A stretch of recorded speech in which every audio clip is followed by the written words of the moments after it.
कोकणातील प्रत्येक अपडेट जाणून घेण्यासाठी आजच माझे कोकणच्या सोशल मीडिया प्लॅटफॉर्मला लाईक, फॉलो आणि सबस्क्राईब करा।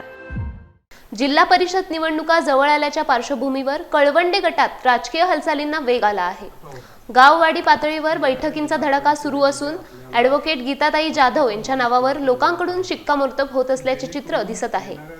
पोसरे, सुतारवाडी आणि बुरटेवाडी येथील बैठकींना उत्स्फूर्त प्रतिसाद मिळाला असून महिला वर्गाकडून गीताताईंच्या उमेदवारीची ठाम मागणी व्यक्त केली जात आहे।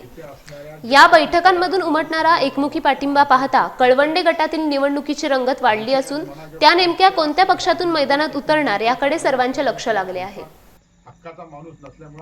गेले 7-8 वर्ष ह्या परिसरात मी काम करतोय।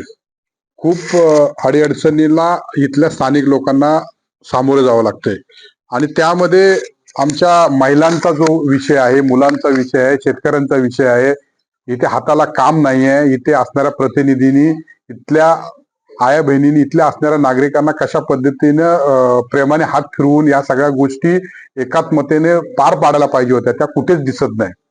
अनेक उदाहरणं आहेत, अनेक कारणं आहेत। 8 वर्ष मी सातत्याने लोकांच्या समूहामध्ये फिरतोय आणि मी पाहिलं की इथे ज्या पद्धतीने प्रगती व्हायला पाहिजे, ज्या पद्धतीने विकास व्हायला पाहिजे, हा कुठे दिसत नाही। म्हणून आम्ही सगळ्यांनी असं ठरवतोय, म्हणजे केवळ अण्णा जाधव म्हणतोय म्हणून नव्हे, आम्ही सगळेजण, म्हणजे आमच्या सुतारवाडी असो, कुंभारवाडी असो, इथे आमचं कुणबी समाज असो, अनेक बहुजन वर्गातल्या जातीपंथातल्या लोकांनी एका ठिकाणी येऊन असं आम्ही ठरवतोय महिलांपासून की इथे आम्हाला सुशिक्षित उमेदवार देऊन खऱ्या अर्थाने ज्याला स्वातंत्र्य, समता आणि बंधुत्व कळतंय, ज्याला इथे असणाऱ्या अडीअडचणी समजतात, अशा ॲडव्होकेट गीता जाधव सातत्यानं माझ्या प्रवाहाबरोबर आहेत, काम करतात, कार्यरत आहेत, सातत्याने लोकांमध्ये उठतात बसतात।